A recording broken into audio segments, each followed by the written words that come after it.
அது மாமியா வீட்டுல சண்டை போட்டு வரது சரியில்லை பாத்துக்கோ. பொட்டி தூக்கிட்டு வா. நான் கொண்டு ஒன்னு பேசி கொண்டு கொடுத்தேன். இந்த பாருங்க நீங்க என்ன சொன்னாலும் சரிதான். நான் என் மாமியா வீட்டுக்கு போக மாட்டேன்.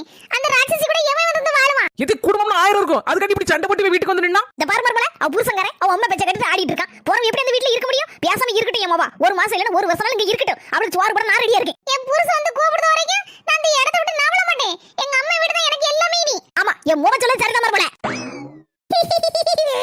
என்ன செல்லத்தாயி, உனக்கும் உன் மருமகளுக்கும் ஒரே அடிதடி போல இருக்கு வீட்டுக்குள்ள. அது வந்துக்கா இதே ஒரு நிமிஷத்தை நான் சொல்லுதேன் இதுக்கு பதிலா. எல்லைமாப்பட்டி, எனக்கு என் மாமியாருக்கு எதுக்கு சண்டைனா, நான் சொல்லுதே ஊர்ல இருந்து என் நாத்து வந்திருக்கா, அவளுக்கு நாட்டுக்கோழி குழம்பு வச்சு கொடுக்கணும் என் மாமியார் சொல்லுது. நான் சொன்னேன் நாட்டுக்கோழி குழம்புலாம் வைக்காட்டா நல்ல மட்டன் வாங்கி வச்சு குழம்பு வச்சு கொடுப்போங்க. அதான் எங்க 2 பேருக்குள்ள சண்டை, வேற ஒண்ணு இல்ல.